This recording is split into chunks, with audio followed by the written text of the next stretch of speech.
I know you just found out that you're recording for how many hours was it by accident? 20 hours and 40 minutes. 20 hours and 40 minutes. That's awesome. Right. So this was almost, because we kind of record around the same time every day if we do record, just because that's when our schedules line up. Yeah. But I didn't realize that when I click stop recording, I'd click stop or start recording also again somehow in that. Because I have a couple keybinds, so I'm sure I hit that to just start recording again. And oh my God, dude, I was freaking out because I feel like I was about to have my computer explode because I do not have that much space. Like, no, how many gigs? I wonder how many gigs that was. It was 23, almost 24 gigs of video. And because I was like, this is like a 1080p recording. And I was just freaking out because I was like, dude, this is going to like take That's not even like a new game though, man. You think about it. How many gigabytes was the new Red Dead Redemption? Wasn't it 120 something? I honestly can't remember. It was such a huge game, but like it's not even like a part of a game anymore. Isn't that insane to you? Right. I know that like even with like the Switch, like the games can get up to, 10 gigs. It's like, okay, that's a pretty decent game, but like getting higher than that is where all the real meaty games come in. So I think it's kind of nice also just the fact that like the games have so much, involved with them. I know back because it's like Nintendo 64 games. Man, you can download that like a snap. There's only, you can play like all these old games, especially the old retro games. But yeah, the download, man, it just played. But like, you know what drove me insane was the old school, like Grand Theft Auto games where you had to do what is that, memory cards? Oh man, it was like 8 megabytes or something like that for like a. All right. I remember like plugging it in and just trying to save one time, and like I didn't have enough space, and I had so many games saved on there, and I was frantically going through like I had like a booklet. I don't know if you had booklets of like the memory cards. I had like a booklet, and I had like 20 in them. I'm just like flipping through. I'm like looking through. I'm like, where's that? Oh man, it was bad. I just remember how terrible it was. I was so frightened. I was like, I can't find any. I thought for sure I was done. But I found one eventually. But... Yeah, I think because my first gaming console was a Nintendo 64. So when I moved to the consoles that had because the GameCube had a memory card, that was the first time I actually like got introduced to the concept of a memory card. Because I remember thinking that was just a weird thing. I was like, oh man, Nintendo doesn't do that. Like they would never need memory cards. And then like sure enough, the next console they got memory cards. Yeah, and it was just so weird because I know my parents realized like they got one I think that like comes with the GameCube, yeah, and they realized like there is not that much space for the amount of games because there's like me and all my siblings that we all play different games because like obviously one game doesn't appeal to all of us, so we got a ton of different games, and we had to get like one of those like tank memory cards that were like huge because back then more space on a memory card meant a bigger memory card, yeah, because space was actually correlated to the amount of data it could hold. It's kind of funny now that like flash drives are actually getting so small. I was actually going to ask you, do you use games that actually are like a physical game? Like, do you actually use discs still, or do you buy the like downloadable ones? I think now I used to be a big like, oh, my games have to I grew up on the N64 and I loved just having like a cartridge where it was just like the game is here. Like I feel like I have it and I can just plug it in and I could move it to another game console. Just like that, plug it in, boom, I'm playing the game. Yeah. But I think now I've definitely leaned towards just downloading the game. I feel like it's so easy to just get I don't know, I guess like I don't have to carry around because I've definitely played a lot of Game Boy too, where we had like a bunch of games, and it was like if we ever went on like a road trip or something, it's like, okay, pack what games you want to play, and it's like you can't bring all these games with you, but if you had it all just downloaded on there, you just have to bring your But I think it's with the time as well, because if you truly think about it, everything was like you plug it in, you play right then and there. But now, like if you try to play, you go down to Timmy's house and you try to play a different game, you have to like re-download. If it's a downloadable game, like a downloaded game, you have to re-download it at Timmy's house to even play it, which takes forever. You know what I'm saying? So like it's kind of nice to be able to have that physical game on you. It sucks. You still have to download it, but it's not nearly as bad if you have like a terrible internet connection or whatnot. It's not nearly as bad. Right, they have a lot of because I think the one nice thing about having games that download is that they patch things, they add new content to the game, which is really awesome to see the fact that it used to be once you buy the game, that's what you get. That's all you have. And they have to pack as much as they can in before that game was released. And after that, there's nothing else they can really do. I mean, obviously, we can get into that a little bit in a little bit. Yeah. But I know that like with these games, like now you can download it and they can release an entirely new game mode. Like you almost have an entirely new game to like within the game you just bought. I mean, sometimes you have to pay for it, and not at the cost of a whole nother game. Yeah. And it's just kind of cool to see that the games will evolve. Like you kind of, I think now a lot of times when you're buying into like beta release games, you're kind of buying into what you believe the game will become. And that's also really awesome because you kind of get to see the game grow and change. Hopefully in a good way. Yeah, I was going to say, if the game grows and changes in a good way. There's definitely been games like, I think a lot of people probably listening are thinking about like H1Z1. But I think for me, yeah, I can go into that one. I was going to say though, No Man's Sky kind of was one of those games for me. Like everything that was supposed to be amazing about that game, and it kind of just flopped. Right. I think they definitely. I know they've been updating the game. They've been adding new things to the game, but I think a lot of game studios are kind of forgetting that initial release still has a big influence as to whether people are going to be playing games. Mm-hmm. Like for instance, Anthem.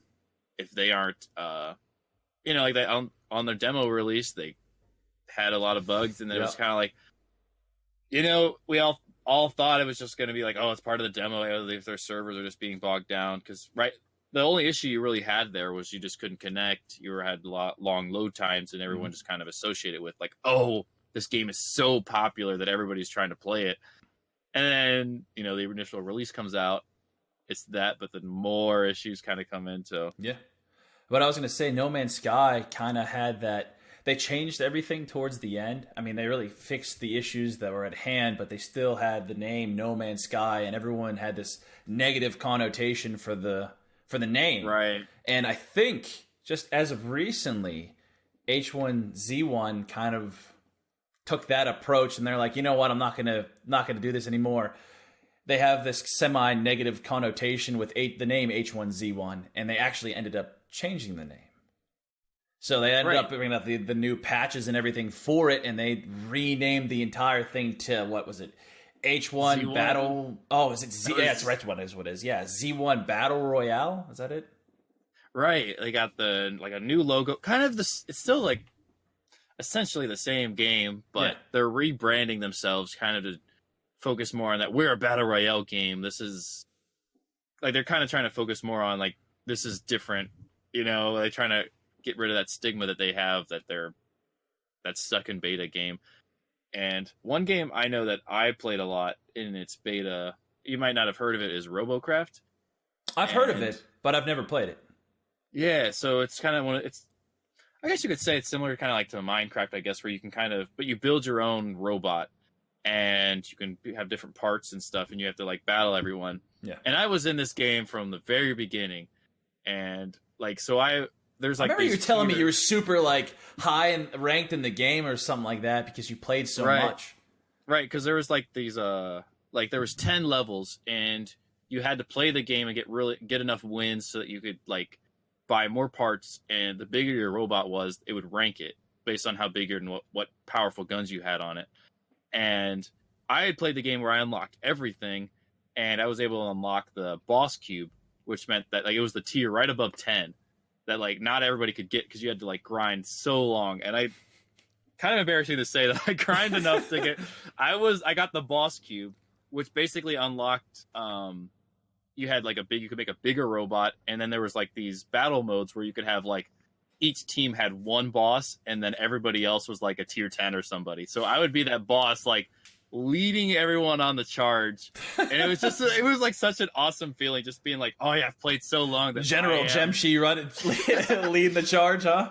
Yeah, so that was just so fun. And they're like, it was still in beta, so like that was still like something they were figuring out. And I guess for some reason they decided they were no longer going to do the boss mode, and I just felt like everything I'd worked for, they did you wrong. Yeah, like I was just like, oh, I mean, I don't know what they're at right now, but it really kind of made me take away from the game they were playing. Like they introduced some new modes which are really cool, kind of like kind of like similar to Overwatch, kind of different styles of play where it's like take over the different battle points and there's the stuff like that. So they were kind of taking from other games, and I think they kind of, I don't know. I think I was just really drawn to that boss mode where I got to really be in charge. Yeah. And I think it was cool is that you could share robots. Like say if somebody made a really cool one, you could like put it up on the store and someone would buy it, and then you'd get credit in game to like then buy and make your own stuff. So it's pretty cool. So like in-game currency kind of exchange. Right. So I would have a bunch of like cool robots I meticulously crafted and I'd put on the store because like it was a very visual thing. Like even if your robot wasn't that good, but if it looked really cool, people would buy it and you would get like. Hence the reason for skins in battle passes and loot crates, So I understand the concept. But you were saying you kind of had something change from the beta and it upset you. You said the what was it? I don't want to use the wrong terminology. I was trying to think of the terminology you used, but that box. What was it? Oh, the boss cube? Boss cube, yes. So you said that they changed that. I know Anthem kind of did something similar recently to their loot. They kind of took it away, and everyone was taken back by this. They kind of lessened the chances of you getting specific loot, and now everyone's freaking out, getting really pissed off, and they're actually staging a protest. You see that? Oh, no. Like, what is that about? So basically, as I said, they were really upset that apparently they were dropping a ton of loot, and I don't remember what tier loot it was technically. I know that they were there were like I think there were common or uncommon drops to be honest, but they were dropping at a pretty good rate, and everyone was grinding in the game like you do for those types of games. And at one point in time, Anthem, instead of fixing the tons of issues that they have with the game, they decided, what really needs to be fixed? The loot system. So they go and change that, and they piss everyone off. Everyone's so mad because they got rid of the. They really changed the loot system to make like the loot, so they made it very tough to get certain drops, and people are all upset and actually staged a blackout. And I believe it's supposed to take place already, and it's supposed to go from March 11th to the 15th. And they don't want anyone it's more than just one day. Yes, it was on Reddit, and they said that they got to like 12. Last time I checked, it was like 12,000 people said that they would actually engage in this protest and actually not play the game. That's not good because their player base probably isn't that high to begin with, and imagine that a lot, like a core amount of people are going to, because like when you play games, you kind of get involved in the community. You watch a couple of YouTube videos related to the game you're playing. You see like high skill gameplay. That's always something that everyone watches. So like that's why everyone watches Ninja, Shroud, and those type of streamers, because they just like sometimes you just like, what's possible in this game? I want to see somebody pushing this game to the limits. And to really see that a ton of people are just like for such a long period of time, because that means I'm sure there's people who are going to try to capitalize on it. Like I'm going to be the guy that's still playing, but I think that I think that's something like I feel like it's a valid protest. Just the fact that there's this game that you guys are releasing. It's like they're still with you, even though with all these problems, they're still playing the game because they enjoy it. They see what they're trying to do, and to have all piss off those people that are still trying to support you is mind blowing to me. I mean, they have this. I know last podcast that we had between you and I, we actually talked about how messed up the whole game was, and it was actually bricking some PS4s, which is unreal. I don't even know how that's even possible, but yet, I mean, they fixed some of the issues that caused that, but I mean, there's still a ton of issues in the game, and they decided to go and fix something that really wasn't an issue to people. Right, like it wasn't a bug or anything. It was just, they claimed it as a bug, but Right, like it's kind of like a gameplay mechanic, and people are. I think that's the thing. Like, say, like for example, with Robocraft, I was used to the game being with the boss cube, and the fact that they kind of took that whole mode out of the game. Did you stop playing it after that point in time? Yeah, that was actually the time that I stopped playing. So it definitely impacted. I mean, not to feel like I'm a very narcissistic person where I'm like, I have to be the best person on the team. It's just fun to play that way. Yeah. Because obviously you'd have people that would, I don't want to get too involved in it, but like you'd play the boss and everybody'd be like, hey, let's all go this way, and the boss guy's gonna go this way and get annihilated, like, because he's just by himself. Yeah. And then the other person just swarms and kicks with you, because you could have like flying people, because you'd have like the people in the air, people like on the ground, and people on the walls, because there's like terrain crawlers and stuff. So yeah.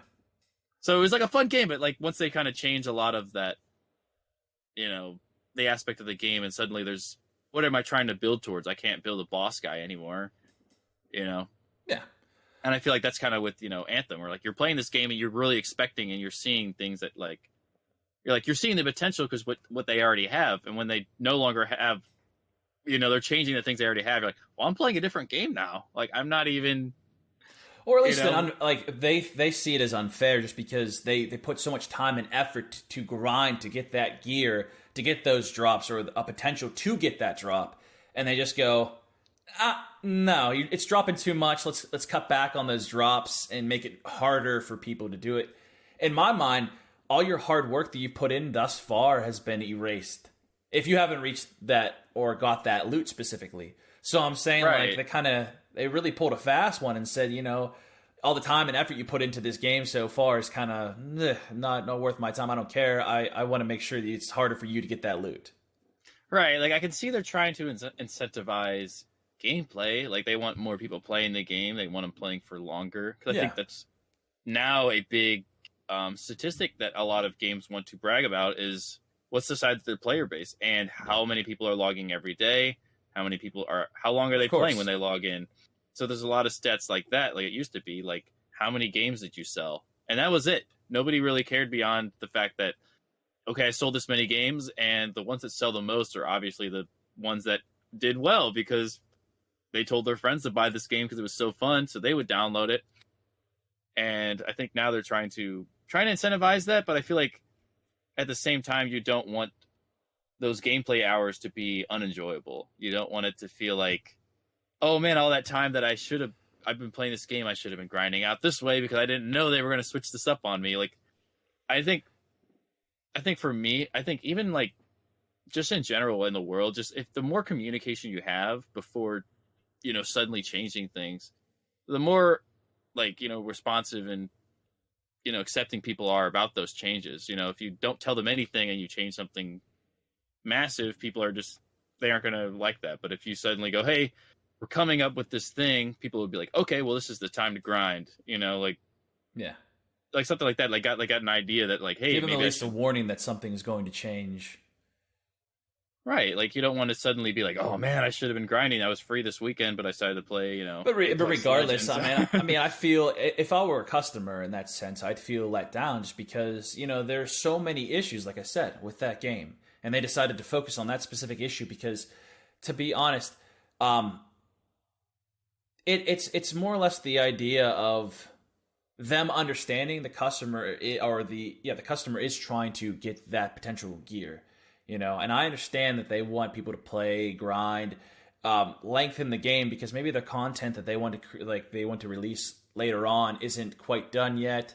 They want to keep people in that realm for as long as they possibly can, without feeling untested. You know what I mean? Like, after they get that specific loot, they're going to feel like God, and they're like, this game is garbage, I'm bored of it already, kind of thing. You know what I mean? Right. They want to keep the content fresh and have something correct that people can look forward to. That's like, I think I like kind of go back to what we said, last week with Fortnite, is I felt like one of the good things they had is they always teased things. They were always letting you know what was coming. There was never they had surprises, but they were always kind of like having something to look forward to. And I think that alone is enough to make a game player base engaged. I'm just interested to see what they do, because like you said, Fortnite, they did a really good job of taking customer feelings and ideas into consideration. If someone didn't really like the way something happened and it was a large majority of the people saying, hey, we don't like this, they'll change it. They're not afraid to do that. I guess the most popular example was the Orange Justice dance move guy, where like they had like a dance competition, like, hey, we're gonna put a new emote in here for dancing, do a dance move and we'll see who wins, and everybody was kind of like, oh man, all the people who won were all these professional dancers. The one person who really should have won was this kid that they weren't knocking on him saying he didn't have experience. It's the fact that he really went out of his way to like practice this dance move, and everybody was like, this is the move that should have won. Fortnite was like, hey, you know what? Let's put that in there and, you know, kind of give the community what they want. Like, they're responsive. It doesn't feel like you can't talk with them. Yeah, that's the way that game companies should be, because in essence, they're selling to us. You know, we are the customer, and they have to understand that it kind of goes back to the whole model of pleasing the customer, and how people are getting away from that anymore. I mean, certain game companies are, it seems. I'm just really interested to see how they react to this entire blackout and what they do to address the situation. Because if they address it and they're like, okay, well, we'll work on that, you know, at least they're trying. You know what I'm saying? But right, you can give them at least the fact that they're understanding that their player base is, you know, upset about something and that they want some change, and that a lot of priorities maybe in-house that they're trying to figure out themselves aren't the ones that they really should. Like, maybe they'll change priorities. Like, hey, let's fix this, you know, the drop rate and stuff like that. And I think also, like, speaking of like looking forward to things, there is an article I read that, so Nintendo Switch, the Super Smash Brothers game, is having a couple updates where they're adding potentially new game modes and gameplay. Please do tell. So, right, this is like unconfirmed, but I can only imagine how big Smash is that they would have to, because the one thing that they're really hyping is the home run contest. And this is the contest where you're put on a platform with the home run bat and a sandbag, and how Smash works, the more damage you put onto a guy, the farther he'll go when you do a smash attack. So you have 10 seconds to just wail on the sandbag and then give you one final swing on that with the home run hammer and see how far you can, you know, lay this guy out. And that's always really fun, just to kind of like find different ways and combos, because it's fun to see like videos where you see people trying to do that. So there's a rumor that they're going to be adding that, and I think can they juice up? What? Can they juice up? I'm saying, like, in baseball, you know, the home run derby used to be a thing. Well, everyone used, you know, some kind of juice, and they all got jacked, and they just started crushing home runs, you know? I'm wondering if they, you know, team can juice up a little bit and hit some more home runs. No, I'm actually really excited about this game mode. It sounds like a lot of fun, and they're adding a different game mode to it. Yeah, and the one pretty neat. The one rumor about it that I'm actually the most excited about is that they're going to add a stage builder mode, so you can build your own stages. And this is something they've started back in the Brawl, which was for the Wii, Super Smash Brothers Brawl. And that one was a very grid-like. They had a lot of structures already kind of built for you, and you just put those elements into a map and you would create one. And I always felt that was really cool, because I'd always try to create these really like weird maps. I wasn't trying to like, you know, create platforms or something. I'd be like, oh, I want this to be like, you're trying to fight your opponent and the stage at the same time. Like, it's hard to land on anywhere because all the blocks are falling, or, you know, or something like that. And like, obviously certain characters would do better than others in that scenario. Which is why I think they also start doing like, it picks the stage first before you pick your character, because a lot of people start realizing that, hey, they try to match it up perfectly. You know, this person really works good on this specific map. So right, I think that's nice that they also did that, because sometimes it'd be annoying, because when you have a bunch of random stages you've created and you hit random stage because like sometimes you're just like, I want a challenge. I want to pick a character, not what I'm getting into. And then you'd pick one of my random stages. You know, if I'm playing with friends, it's like, oh, well, I know my own stages, like my own custom stages. I've got Pit, so I can fly all over the place while these blocks are falling. Yeah. You know? So I think that's going to be cool. But I know with the Wii U, they were able to have, like, you could draw your own stage, kind of create your own terrain and customize it a lot more, which is actually pretty cool. And I think that's what they're hoping to re-implement in this new stage builder for the Switch. And I don't know, I'm excited, because I feel like it's something interesting that, like, usually Nintendo doesn't. I haven't really heard many times where they've released new content for a game. A lot of like, they're kind of known for being like, the game when it's released, it's very polished, very well done. Everything is, you know, rarely do you even see like there's like a big Nintendo bug out there. Yeah. So, and I think that's kind of like the reputation they have, is that they always release solid games. But I know that with this Brawl, they've kind of have like, they have new characters they're going to announce, and that's actually pretty exciting. Let me see if I can pull it up real quick. I had a list of a couple guys that they were hoping to release. So yeah, they got Joker from Persona 5, which is also a game that I haven't played, but I love the art style, and I've watched gameplay. I think that's maybe my downfall for games, is that I like watching streamers play these games as opposed to playing them myself, because then it feels like I get like that kind of that camaraderie when you're playing a game. Even though it's a single player game, you kind of get to talk with people. Yeah. And they say that they're also going to have the Marine from Doom and Ryu from Ninja Gaiden. So I think it's kind of cool that they're really branching out and including a lot of characters, which is something I feel like, I know that Smash Brothers is kind of like a marketing way to, like, okay, maybe somebody hasn't heard of a game. Like, not many people knew about Solid Snake before Snake was in Brawl. Like, once that kind of came about, everyone started going, like, there's more memes about it. They started looking into the gameplay, and they were like, oh my god, that this and this happened. I think that's where a lot of the Solid Snake memes started coming about, because the more people that are in it and they understand the joke makes the meme more popular. Yeah. So I think that it really does work, because I know they got Fire Emblem is one that I hadn't heard of, and they kind of came out and they've got more games. And it's always funny because they always coincidentally have a new character or another. It's a new game release. So it's like, yeah, I love how Nintendo doesn't plan just one. It's a brilliant marketing technique. It really is. But talking about new characters, Apex Legends. So I don't know if have you seen the fact that they may have leaked the new character for Apex Legends? Yeah, I think you just sent this over to me before we were starting here. Yep. So it's Octane? Yes. So from what we've gathered, they actually kind of revealed a picture of Octane by mistake. And someone took a picture of it, which was a smart idea. You know how once someone takes a picture of it on the internet, it goes all over the internet. So it's all over the internet right now, but they took the picture down. So, the Respawn did? Yes. So now that they, took the picture down, everyone's like, oh, here's the new character. His name is Octane. And the internet's kind of going with that. And they did talk about there are going to be new guns and a new game mode, it sounds like. And new game mode? Yeah. Wow. It's Arena. So I don't know technically what it is, but it sounds pretty interesting.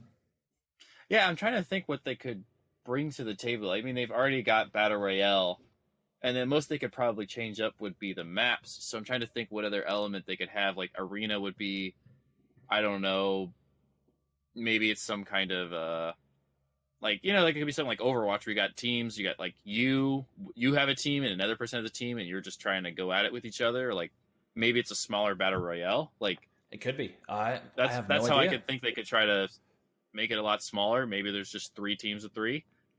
Everybody kind of just drops in, tries to figure out how to knock each other out. A smaller map. It's kind of like what's a Hunger Games. My God, Hunger. Oh my God.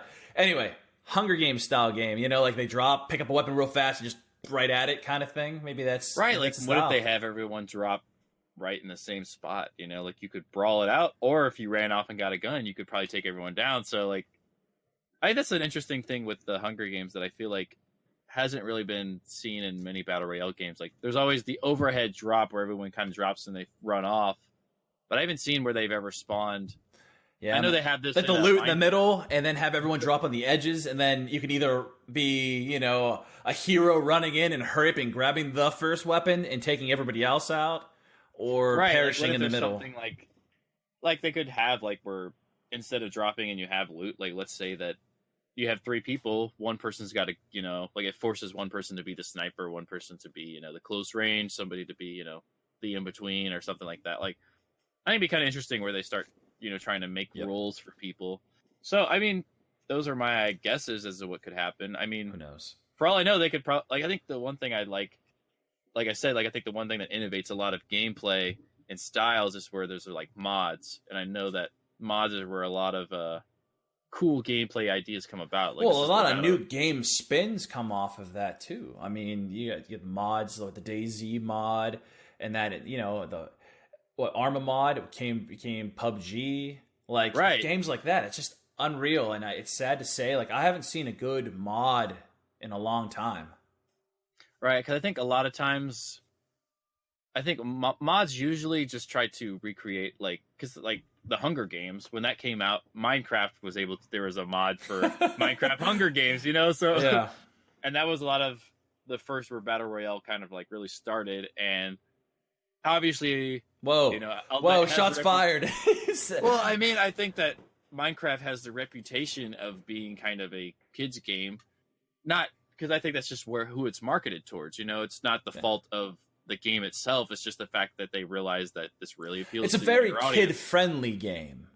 Yeah, so I think that they know that that's something you can get into because there's not a lot of violence as opposed to, you know, very Call of Duty. simplistic. You're not going to have your 5-year-old like, hey, sit down and play this game where you like, shoot the guy's guts out, or you know, like something like that. Like, so I think that's kind of where that comes up. But then like those people who like want to play battle royale games, you know, like they want to move on from like Minecraft. There's like other weapons and stuff because they don't get, you know, it's hard to kind of create like a good, you know. I think that's a cool like with Player Unknown, how he was able to come up with some good ideas because he came up with like the red zone and like just to kind of keep people moving because he's like, oh man, people are just going to camp, so let's put the red zone spawn randomly so that people like who are stuck in the red zone are like, well, I could be hit if I'm out here, I should probably move, you know. And they got the overhead drop, which I think like those are a lot of his signature elements of a battle royale game that like we all have to really give him credit for because it really, like, yeah, you can have the Hunger Games, but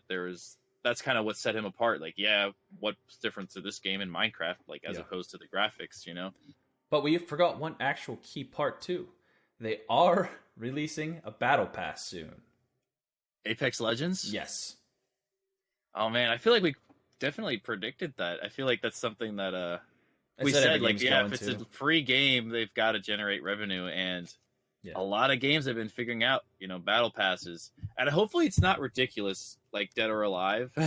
Yeah, oh my god, what, $93 for the battle pass for 60 cents and 2 new characters. My god, I still remember that. It's just a ridiculous and it's staggering number. I just cannot forget that, which is actually really funny. But no, they said it's $10 for, you know, the battle pass, and that unlocks new weapons, skins, guns, and possibly a new character if you play the cards right.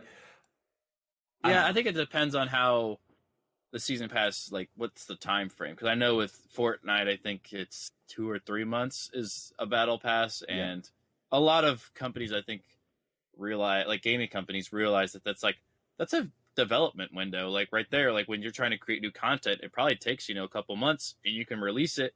Why not associate that with a new season? So like they can go, okay, let's try to predict what's going to happen. Like let's plan something out for the next release. If you plan it a year from now, because as we've discussed, it's a very competitive market, and you know you kind of have to capitalize on your success. Like Apex Legends, if they don't release anything new for another year, I feel like a lot of people are going to drop off and play the new next big game. I'm already Apexed out, to be honest. I mean, I grinded way too much. The maps are the same. The guns. I mean, they introduced one gun since I've played, and I unlocked the 2 new characters grinding. And unlock them after like 2 weeks, and that's pretty sad for me to say. That's how much I played that game. But no, I'm ready for something different, and I'm excited to see what this new update has to offer. Yeah, because I feel like that they have a new battle mode or play mode or game mode. Sorry, I feel like that's if fine. They can start offering new. I think that's also something I think Apex has definitely done, is they offered a slightly new twist on battle royale. It's still battle royale. Yeah. Still squad-based battle royale, but they added, you know, player roles, which I feel like allows it to be a little more competitive, because it allows you to say like, well, if I got 3 people that are really good as this solid team, like, okay, I got, you know, my healer, and I got, you know, maybe Pathfinder is like they've like found like a really good combo there, or something like that. I feel like it kind of gives you that competitive edge that allows for, you know, like. It's kind of nice that you can actually know how to utilize your character best and really play to their strengths. So, like, if your lifeline, per se, like, you want to keep on feeding her those alt accelerators because you want her to get her ult so fast that she puts down, like, a little drop ship that you gather really good loot from that. Like some constantly. Top tier loot. Yeah, and then you can use Pathfinder to get to places so you can stay longer in certain spots because you can know that he can actually do a zip line somewhere else. So I'm saying, like, what like in Fortnite you can't really specialize on a character because all the characters are the same. They play the same way. It's just the fact that, you know, you got to know your guns and know how to use your guns and know how to build. And there's a lot of different aspects, but it's just neat that it's the abilities that the people have to play with, you know? Yeah. And I feel like that they're definitely going to innovate that. And I think hopefully with the new game mode, they come up with something that, I don't know, I'm kind of excited to see what is going to be the next, you know, Battle Royale. Like, what's going to take the next, like, who's going to be, like, the next game genre to, like, establish and kind of take, like, the new gaming world by storm. Yeah. You know? It's interesting to see, but I do have an exciting news for you, actually. I don't know if you've ever played the Borderlands series, but Gearbox actually put out a tweet today with the picture of what was a highway sign that says Exit 3, and it says Boston, Massachusetts, and it's actually hinting towards possibly the release of Borderlands 3, and that's the speculation. Everyone's super excited about it. I've seen tweets all over the place. What else can it be? There's, they know they're playing, like, there's nothing they can really hide. Like, I think they're definitely teasing it, and I think the fact that they haven't really released anything, like, too much of what the game's about, and I think also, like, yeah, like, I haven't played it extensively. I've kind of picked up, I think it's one of those games where it's kind of easy to pick up in the middle of it, kind of get the gist of what's going on. Yeah. But I haven't played it all the way through, which I feel like I kind of regret because I wish I had that, but I've seen gameplay, and I'm excited to see what they have with it, because that's one of those games where I feel like I'm definitely a big, you know, co-op game. Like, if you can work on a team together, like, that's kind of why I like squad-based Battle Royale as opposed to just single player, because I get to kind of play with people. Yeah. I don't like playing against people is fun, but when you get to play with people and play on a team or something like that, those are the games that I really like. See, Borderlands did a really good job with co-op, though. I mean, they made it possible to play with, like, different people. And I remember playing my friend, I know, the game in general is a beautifully done game, different from everything else that I've ever played. In the sense, I love the art style and definitely the story. Exactly, the art style, the story, the type of guns. I've never even seen some of the guns that they have, like some weird triple shooter for toxic, like, you know what I'm saying, like toxic ammunition. You know, it's just crazy. Some of the ideas and the concepts of this game just brings it so mind blowing. But so on that road sign, they also mentioned a date, which was March 28th. And that actually is a theater show that they're actually going to have in PAX East 2016.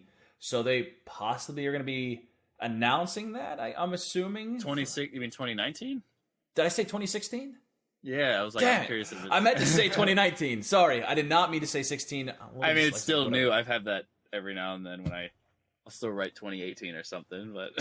yeah, 2019, excuse me. So, I mean, PAX East is going to be apparently it's way to come out and say, hey, something big is coming for the Borderlands scene, because the picture has the art style of Borderlands.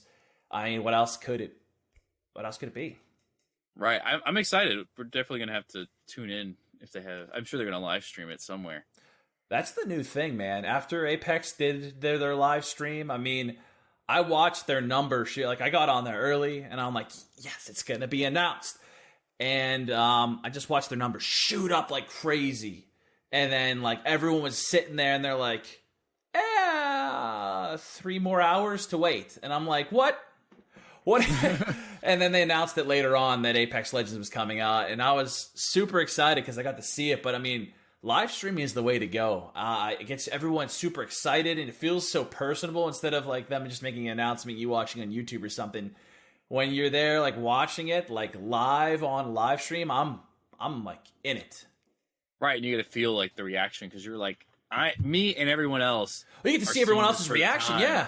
And you just see people going, oh my god, oh my god, oh my god, oh my god. You know, like you're just like typing it in chat and getting to see everyone else's reaction with it.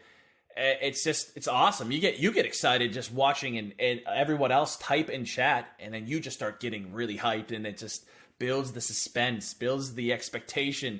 and you're just so excited for this thing to launch. Like, I was super pumped for Apex. And then they're like, you can play it today. I'm like, you serious? What? Like, I can go download it right now and play? And they're like, oh yeah, all of our Twitch people that we paid off, they're going to get to play it. They're playing it right now, so you can go check them out. I'm like, what?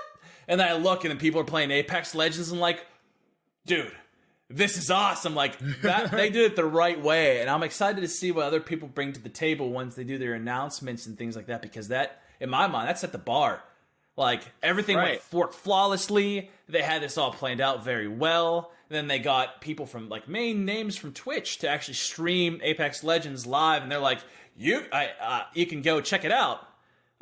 They're streaming right now, and you go over to their channel, and you're like, dude, this game looks awesome, They did it. They did a fantastic job. I think it's like I said earlier, where I think the initial release of a game still has an impact to the overall reception of a game. It can. So, what I'm saying? Like, I feel like that still holds a lot of weight, Like, if the initial release is kind of then a lot of people aren't going to... Like, you got to really build that hype and sell it. And I think a lot of companies are starting to do not only that. I mean, let's be real. Anthem had great hype. Like, everyone was super excited about that game. And then the demo dropped.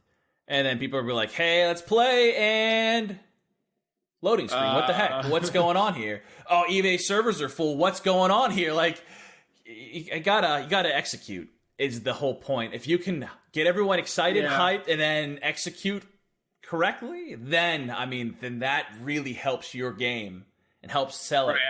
You have to definitely, you can build hype, but you also have to fulfill the promise or that the hype built gave to everyone. So, we'll have to look and see what that new release is going to be. Yeah, we'll have to make a announcement or something on Twitter or something when this drops, or even do another podcast episode about it, because I'm actually really excited to see what it is. Because if it is Borderlands 3, man, I'm going to get that game, and I'm going to be lost for a week, so you might not have me on the podcast, I'm not going to lie. Man, we can play together, so at least we can do a podcast while we play. That's a good idea. We should do that sometime. I'm in. And thank you for listening to this episode of the Rad Gaming Podcast. You can check out our guests by clicking the link in the description. Be sure to subscribe to our YouTube channel, and rate and subscribe to us on iTunes or wherever else you listen to podcasts. We release a new episode every Wednesday and Friday. And as always, stay rad, comrades.